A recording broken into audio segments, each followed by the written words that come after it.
Be ready. 5 seconds. Start. Since yesterday, we have had a very fruitful exchange of opinions on the issues that have been covered in the mid-term appraisal of the 10th 5-year plan. From the tenor of our discussions, I believe that there is broad agreement with the goals and policies suggested in the mid-term appraisal, and it can act as a blueprint for further action on development matters in the 10th plan. It can also act as the starting point for initiating work on the 11th 5-year plan. During the course of our discussions, a number of very valuable suggestions were made by chief ministers which may require a review of some of our policies, programs and approaches. I am certain that the Planning Commission has taken note of these suggestions and will act on them in the coming months. Today, India is at a historic point in its development trajectory. As I said in my opening remarks yesterday, we are now at a point in time where we can deliver growth at a rate of 7% to 8%. At this point in time, owing to the development over the last 2 decades, there are no external constraints to the growth of our country.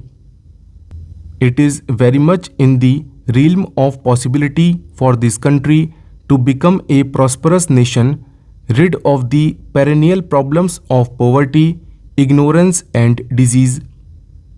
The world is today looking at India with great interest as the saga of our development and rise to prominence on the international stage unfolds.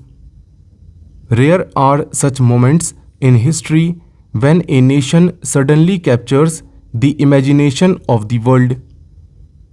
In such circumstances, if there are any constraints, these are purely internal.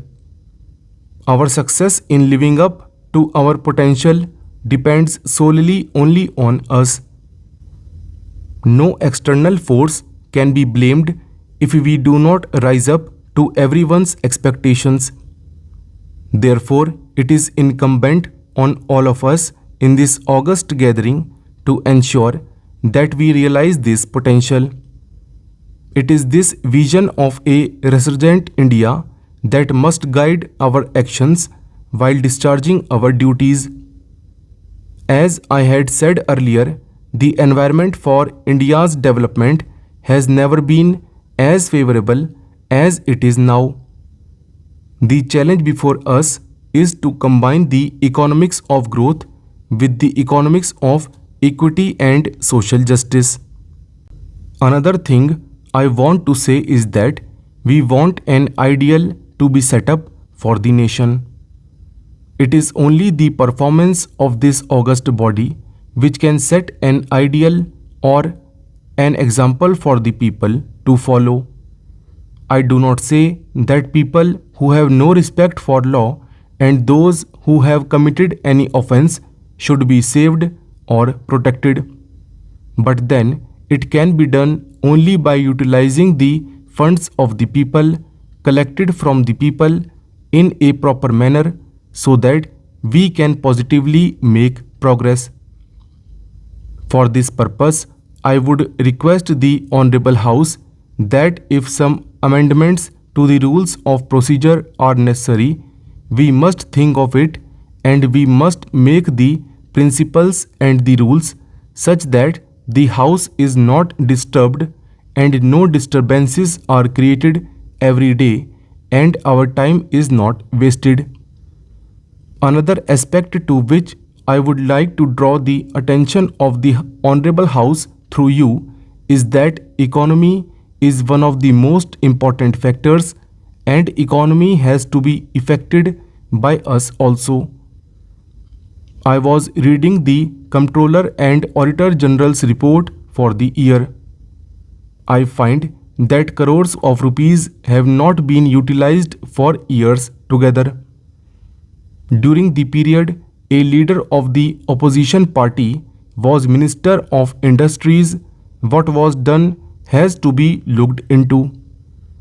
I would draw the attention of the Honorable House to the fact that if you read the whole book, you will find no manual of accounts, no statements, and no documents reconciling the actual expenditure made, and nothing could be done. You will find in this a large number of such items involving crores of rupees. This has affected the economy of this country. What has been done about it? I would make a submission that wherever you find such wastages of money, in those cases, a very stringent view has to be taken, and those persons who are guilty must be punished. Individual responsibilities must be fixed. That is why every time we are finding this criticism in this august house that the public enterprises are not making any profit. They are running in loss. It is a must that the faculty must be punished, because we are wedded to the principle of socialism and we want the poorer people of this country to come up. But with this sort of performance, it is impossible. The high ups or low ups, I do not know, whoever is responsible, action must be taken against them. Otherwise, the economy will not improve as envisaged in the budget for the year under consideration.